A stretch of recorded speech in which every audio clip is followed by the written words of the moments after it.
Falta el punto y coma, la base no conecta, Nagios en rojo y el ping no me responde. Somos nerds, quédate en tu container, apaga la guardia que vamos a shipear. Vamos a nerdear, vamos a nerdear.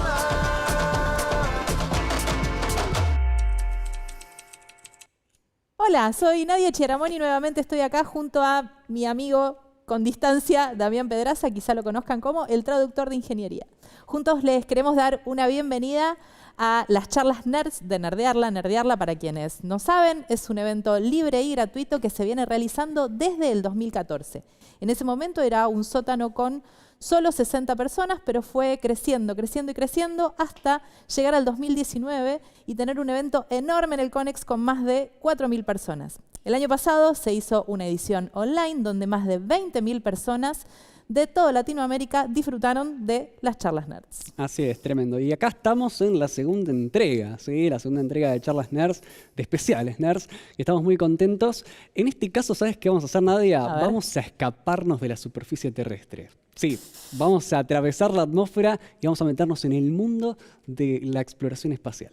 Exactamente, pero no solo nos vamos a ir de la superficie terrestre, sino que también vamos a viajar un poquito atrás en el tiempo, porque nos vamos a ir a mediados de los 80 para saber qué fue lo que ocurrió, qué fue lo que llevó a la tragedia del Challenger, tragedia en la que lamentablemente fallecieron 7 tripulantes. Así es, nuestro próximo orador se llama Guido De Caso. Él es doctor en Ciencias de la Computación por la Universidad de Buenos Aires.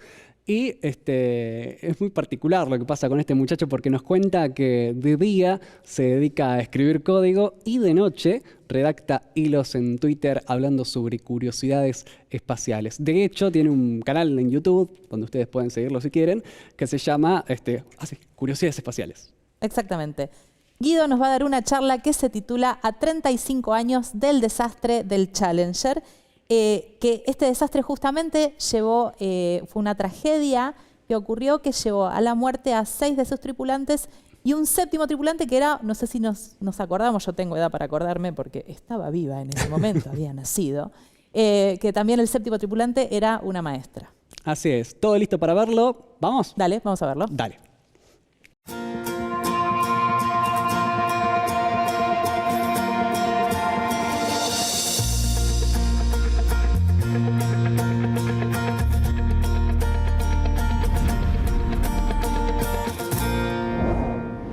Hola, ¿qué tal? Mi nombre es Guido De Caso y hoy quería contarles un poco la historia esta tremenda del Challenger que justo se cumplieron 35 años este febrero.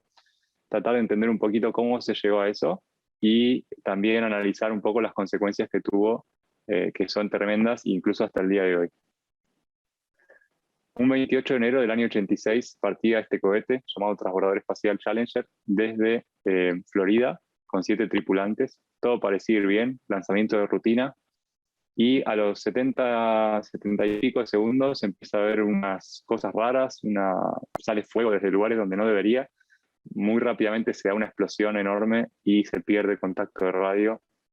Lamentablemente los 7 tripulantes perdieron la vida a consecuencia de esto.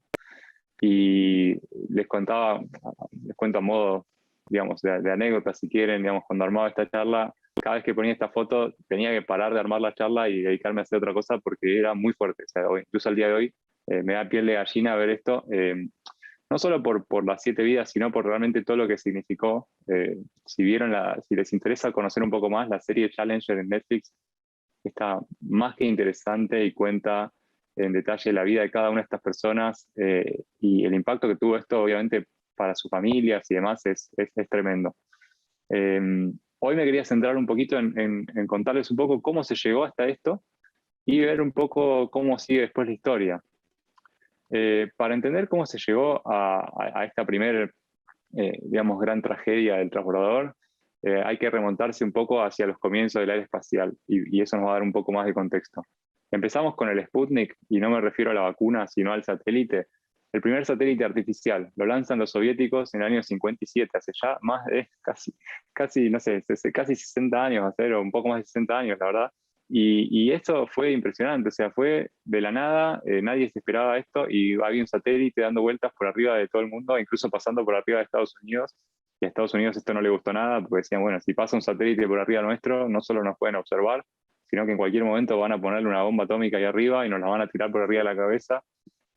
Generó un frenesí tremendo, y encima pocos años después, para hacer el asunto como llovido sobre mojado, los soviéticos lanzan a un ser humano al espacio. Así que Estados Unidos estaba desesperado. Kennedy sabía que para poder ganar esta carrera espacial tenía que alejar la meta porque estaba todo el tiempo atrás.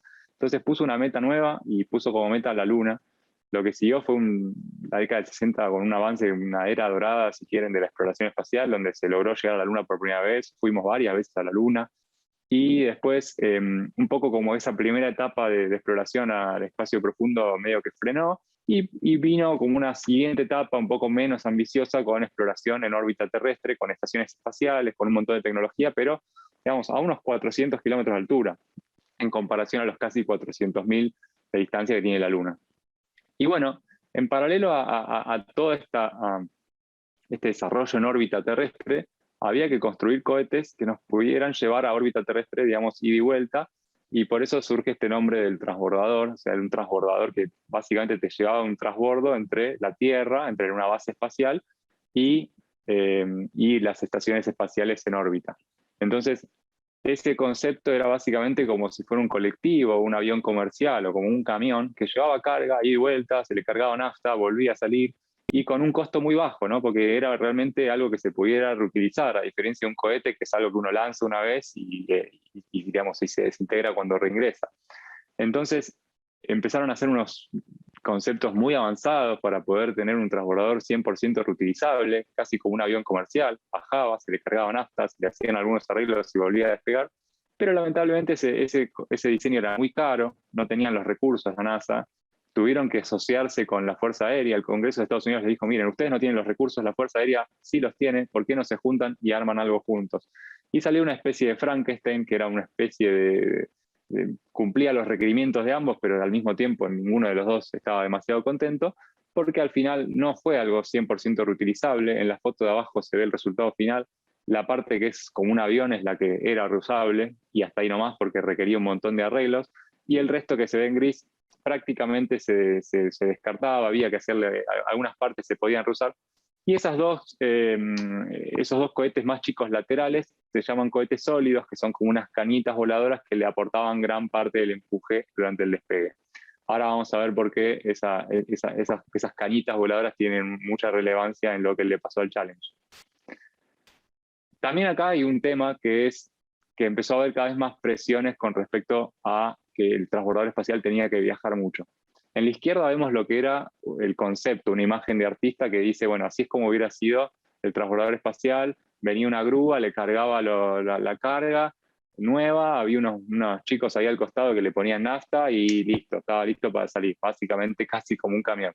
A la derecha era lo que terminó siendo, era cuando volvía, había que armar un andamiaje completo alrededor, si lo arreglaba, era casi tan caro como construir uno nuevo. Así que realmente empezó a haber presiones, decir, bueno, si esto no sale tan caro, por lo menos que vuele un montón.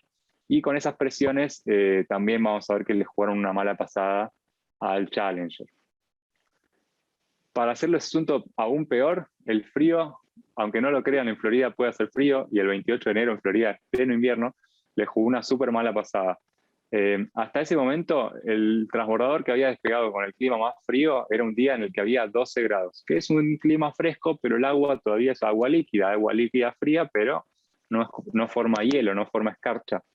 Sin embargo, la noche anterior al lanzamiento del Challenger hubo 8 grados bajo cero, o sea, se formaron estalactitas con la condensación, con la humedad del aire, se formaron estalactitas ahí, esa foto es real, no es de Frozen ni nada, y realmente tuvieron que esperar varias veces para lanzar porque decían, bueno, queremos a que levante un poco la temperatura, esperemos a que levante un poco. Ya cuando la temperatura estaba en 2 grados bajo cero, en 2 grados centígrados, ahí realmente se animaron a lanzar. Pero bueno, a pesar de esto, vamos a ver que la temperatura tuvo un rol lamentable en este evento.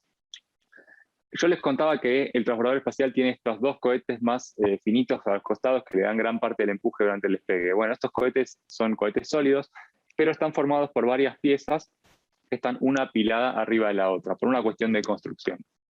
Y esas piezas están unidas con unos cueritos de goma. Esos cueritos de goma parecidos al que uno pone en una canilla o cuando uno pone una unión en un motor, en un auto, donde básicamente no quiere que haya una pérdida de aceite o de agua. Bueno, exactamente de la misma manera funcionan esos cueritos, solo que son cueritos de 12 metros, digamos, que es el diámetro de esos cohetes. Y estos cueritos eran críticos, porque si había alguna pérdida de combustible, digamos, era muy importante. Por eso había dos, en realidad, un primario y uno secundario, se los puede ver en la foto ahí al costado. Pero bueno, lamentablemente no estaban diseñados para soportar el frío. No sé si porque pensaron que en Florida no habría frío o qué, pero bueno, había algunos de los ingenieros que dijeron, che, esto podría pasar que haga frío, no deberíamos lanzar con un día tan frío. Hubo una discusión ahí a último momento a ver si se cancelaba el lanzamiento o no. Pero como les decía, había muchas presiones del gobierno de Estados Unidos para que el transbordador vuele, y si lo demoraban, esto tenía un montón de impacto en otras misiones que venían después y se iban a atrasar. Entonces era como, no, bueno, salimos igual, y finalmente este cuerito por el frío perdió sus propiedades, como que se congeló, se hizo como medio frágil, se rompió, hubo una fuga de combustible sólido, hubo una fuga de calor, eso perforó el tanque y explotó todo, y lamentablemente eso fue lo que desencadenó todo. Lo que vino después fue bastante trágico también, bastante lamentable, o sea, hubo toda una investigación, culpas cruzadas, como les digo. Si les interesa esto, vean la misión de Netflix, que es la serie de Netflix de Challenger, que está muy buena.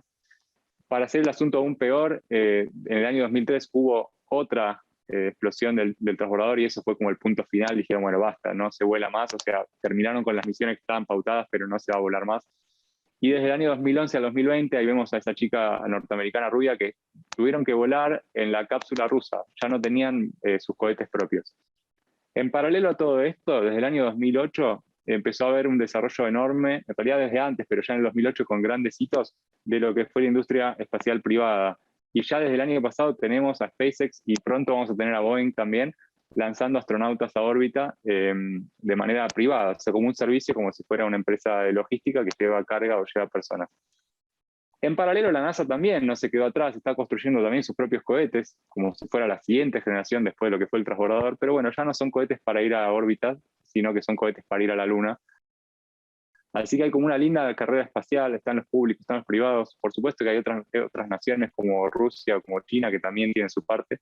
Y bueno, veremos si hay una nueva era dorada de la exploración espacial. Así que bueno, esto es todo, y les agradezco y quedo dispuesto a sus preguntas.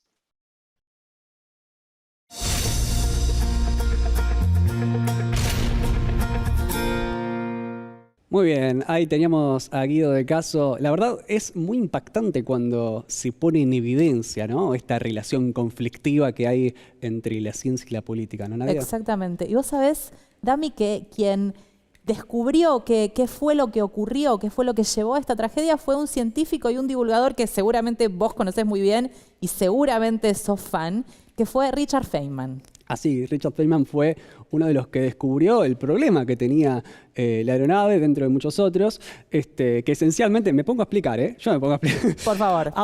Claro, esencialmente lo que sucedía es que una junta de un material similar al caucho, con el frío se volvió rígida y permitió que salga hidrógeno y oxígeno. Y eso produjo un incendio que, en contacto con el combustible de la aeronave, bueno, ocasionó la tragedia que todos conocemos. Exactamente, qué bueno tener al traductor de ingeniería acá con Traduciendo. nosotros. Exactamente, qué falta nos haces.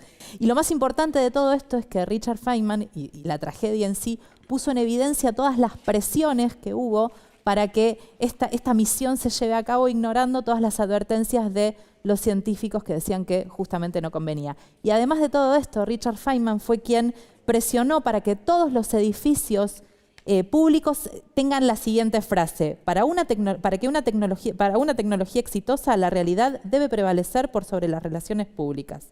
La naturaleza no puede ser engañada. Tremendo. La verdad que me deja pensando todo esto, ¿no? cómo esas pequeñas huellas nos dejan marcadas en la historia y de las cuales tenemos que aprender.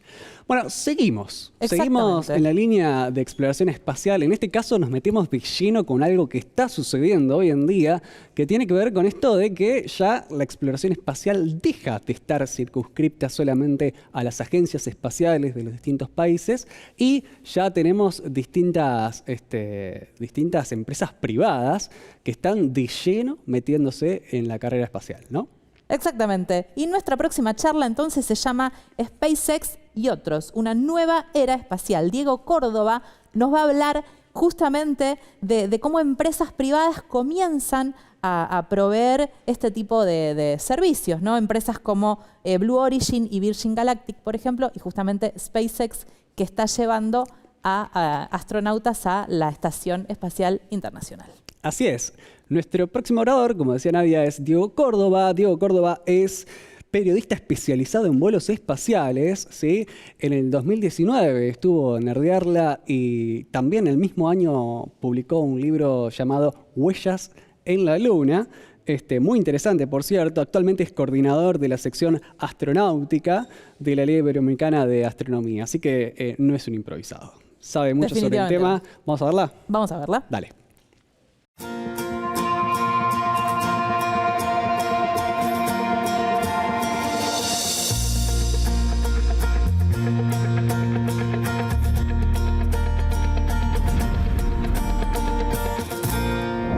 Bueno, vamos a hablar un poco sobre estas últimas tecnologías espaciales que se dieron en estos últimos años. Una nueva manera de acceder al espacio, o sea, ya no depende de las agencias espaciales, sino ya dependen de empresas privadas, y las de mayor renombre, bueno, son SpaceX, Blue Origin y Virgin Galactic, aunque ahora vamos a ver un poco las diferencias que tienen estas empresas privadas para llevar astronautas al espacio. Tenemos que remontarnos un poquito en la historia, como para ver ¿por qué se origina esto? ¿Por qué se origina la incursión de empresas privadas dentro de lo que es la tecnología espacial, el acceso al espacio, o sea, de llevar astronautas al espacio? Esto se origina inmediatamente después de la finalización de la llegada del hombre a la Luna, hace ya más de 50 años, con este tremendo cohete que vemos acá, que es el Saturno V, que era el encargado de llevar hombres a la Luna, pero el tamaño de este cohete, de 111 metros de alto, prácticamente nos estamos mostrando que todas estas etapas realmente no se podía recuperar ninguna de todas estas.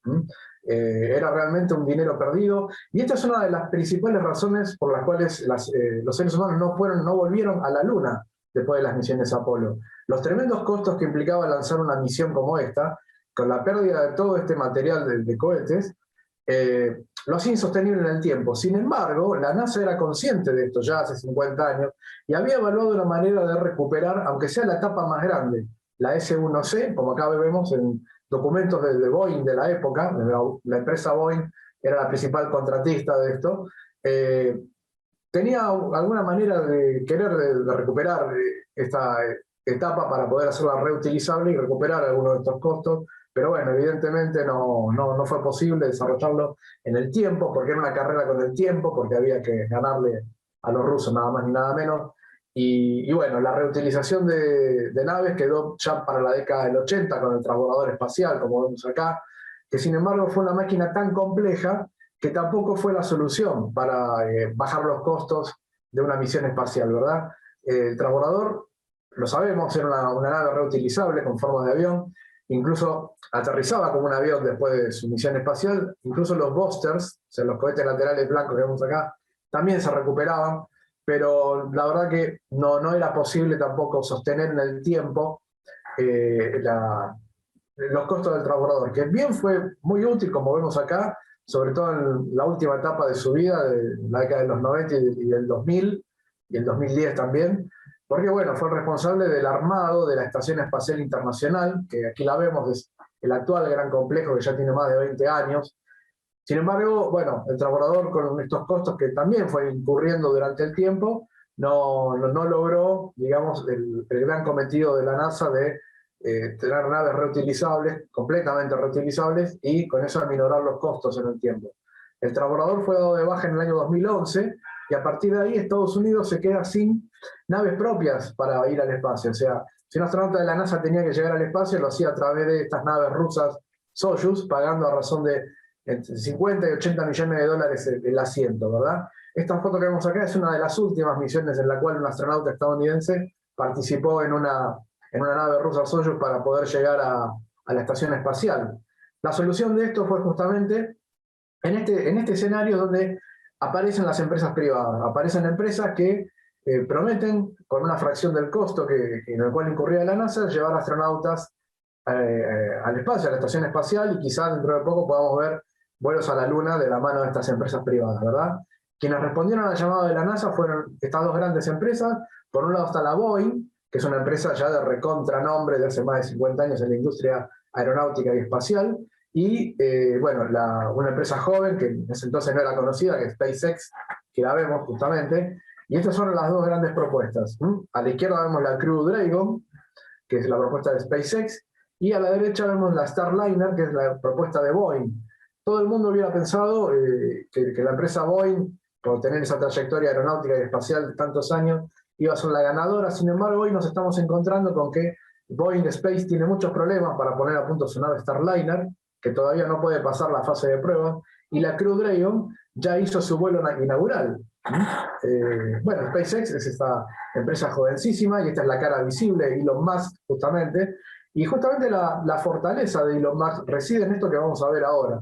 Este es un carguero, o sea, fueron unas naves no tripuladas que llevan carga a la estación espacial y regresan con experimentos. O sea, es un carguero reutilizable, o sea, no se consume en la atmósfera terrestre.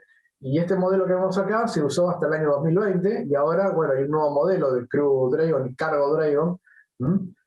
Y esta es la fortaleza justamente de SpaceX, la reutilización de los cohetes. El Falcon 9, que vemos acá, el que está a la derecha, el que se está utilizando actualmente, el Falcon 9 FT, se utiliza tanto para lanzar satélites, los famosos Starlink, como las naves tripuladas Crew Dragon.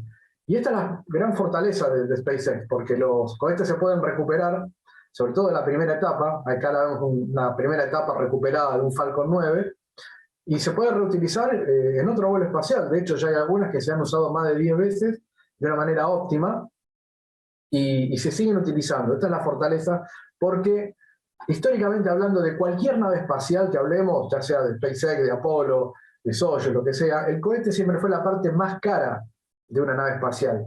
Entonces, bueno, acá la vemos. Esta es la nave Crew Dragon, con capacidad para llevar hasta 7 astronautas. Es bastante grande, pero ahora ya está, la versión operativa está llevando 4 hasta ahora. Los primeros astronautas fueron Douglas Hurley y Robert Bengen, que realizaron un vuelo de prueba ya por mayo del año 2020, y estos trajes, estos diseños de trajes también corren por cuenta de SpaceX, ¿verdad? O sea, han innovado incluso hasta en estos tipos de trajes, no sirven para hacer actividad extravehicular, pero sí para actividad intravehicular, que bueno, los protege de cualquier descompresión o cualquier cosa que pueda suceder dentro de la nave. Así que bueno, con este diseño tan versátil, que parece un lápiz, esta es una nave tripulada que ha logrado devolverle a Estados Unidos el acceso propio al espacio y no depender de ninguna otra potencia, nación o potencia espacial. Acá vemos a Robert Bengen y a Douglas Hurley subir en estos autos eléctricos Tesla, que también son propiedad de SpaceX. Y bueno, el 30 de mayo del 2020 fue el histórico lanzamiento de la primera misión, una nave privada con astronautas de la NASA, comandada desde un centro de control de misión en California, propio de SpaceX. Esto vendría a ser el Houston de SpaceX, que bueno, como podemos ver acá, ha llevado hasta la mínima expresión los controles y los controladores de vuelo, ¿verdad? Los mandos de la SpaceX, de la Crew Dragon, están totalmente automatizados, totalmente digitalizados. Prácticamente no hay palancas ni botones físicos, es todo con pantallas táctiles, ¿verdad? Y bueno, esta nave ha logrado demostrar en este vuelo de pruebas una excelente performance. Se ha acoplado a la Estación Espacial Internacional, y los dos astronautas que vemos aquí, son de la tripulación de 2 nada más, se integraron a la expedición 63, que estaba en ese momento a bordo de la Estación Espacial, y por ser un vuelo de prueba fue bastante exitoso, porque duró 60 días. Ese fue el tiempo que estuvieron estos dos astronautas junto con los 3 que ya estaban desde el mes de abril en la Estación Espacial.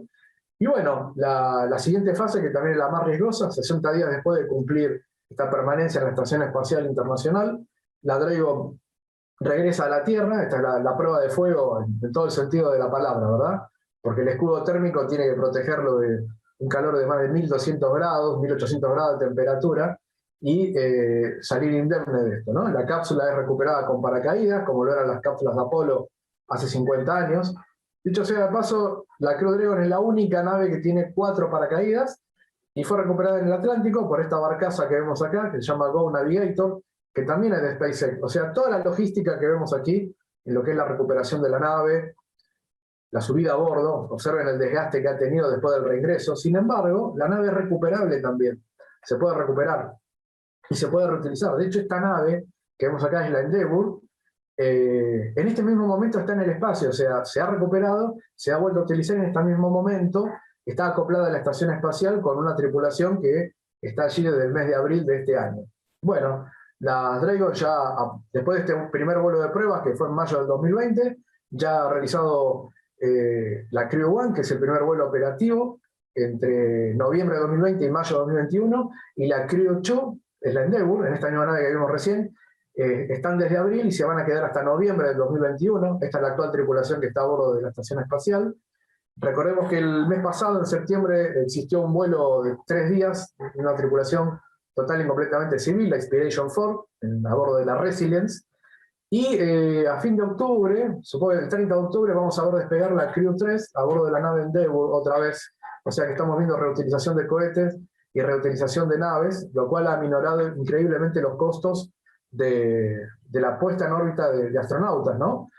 Y bueno, hay otras 2 empresas privadas que colocan astronautas o una especie de turistas en el espacio, pero ellas son una especie de otra liga, por decirlo de alguna manera. Este es Richard Branson, a cargo de la empresa Virgin Group, que ha desarrollado este pequeño avión que se llama Spaceship Two, que es una especie de avión que hace una especie de vuelo parabólico, o sea, no llega a recibir una órbita completa, hace una órbita, una parábola de unos 90 kilómetros de altura, 95 kilómetros de altura, lo cual, bueno, es ayudado por este avión que se llama Knight Rider, y bueno, logra llevar el avión hasta unos 15 kilómetros de altura, y a partir de ahí, la Spaceship Two se propulsa con un único motor cohete, para llevarlo hasta los confines, los límites entre la atmósfera y el espacio, ¿verdad? Ha realizado pruebas exitosas entre el 2018 y el 2021, casi a los 90 kilómetros de altura, pero son vuelos suborbitales, o sea, no alcanza a describir una órbita completa, y los pasajeros que viajan en este avión, bueno, se puede decir que están en el espacio porque experimentan durante unos 5 minutos la ingravidez y están en ese límite del espacio. Y el 11 de julio de este año fue el primer vuelo, digamos, operativo, con 6 tripulantes. El propio Richard Branson formó parte de los pasajeros, como aquí vemos. Esta es una tripulación de 6 que, bueno, del 11 de julio de este año realizó este primer vuelo operativo, el suborbital, en el cual experimentaron unos 5 minutos de ingravidez y de los efectos de, bueno, estar en el espacio y ver la curvatura terrestre, ¿verdad?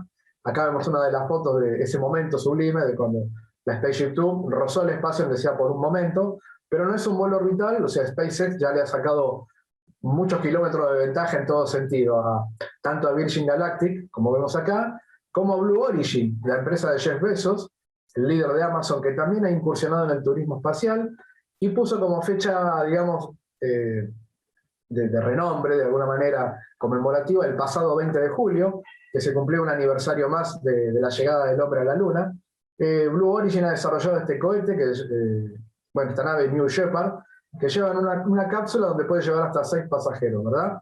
La Blue Shepard también hace un vuelo parabólico, igualmente que la Spaceship Two, pero llega hasta unos 100 kilómetros de altura. O sea, sobrepasa un límite que se llama la línea de Kármán, que es un límite indiscutido para todos, para la NASA y para cualquier otro país. Los 100 kilómetros de altura es el límite entre la atmósfera y el espacio, y cualquier nave que pase ese límite de los 100 kilómetros de altura, aunque sea por un momento, ya se considera un vuelo espacial, aunque sea suborbital, o sea que no alcanza a describir una órbita completa.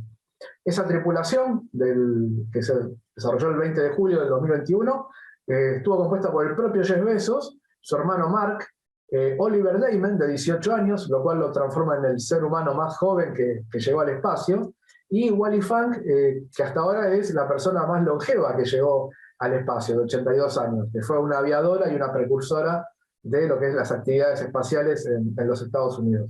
Acá vemos una foto de ese sublime momento, esos también 5 minutos que estuvieron digamos, viendo la curvatura terrestre y teniendo justamente la sensación de ingravidez, ¿no? O sea, soportaron todos los rigores, aunque sea por un breve momento, de un vuelo espacial. Y bueno, en definitiva, estas empresas privadas nos prometen que realmente van a tomar la posta cuando el ser humano regrese a la Luna, quizá dentro de 5 o 6 años, no más de eso. Así que bueno, a mí siempre me encanta despedirme de esta manera, con un dicho de Konstantin Tsiolkovsky, precursor de la cohetería soviética, que dijo: la Tierra es la cuna de la humanidad, pero no podemos vivir para siempre en la cuna. Así que de la mano de una agencia espacial o de la mano de los privados, que es justamente la nueva manera de acceder al espacio, es el tiempo que estamos viviendo. Así que este es el presente y el futuro de la actividad espacial.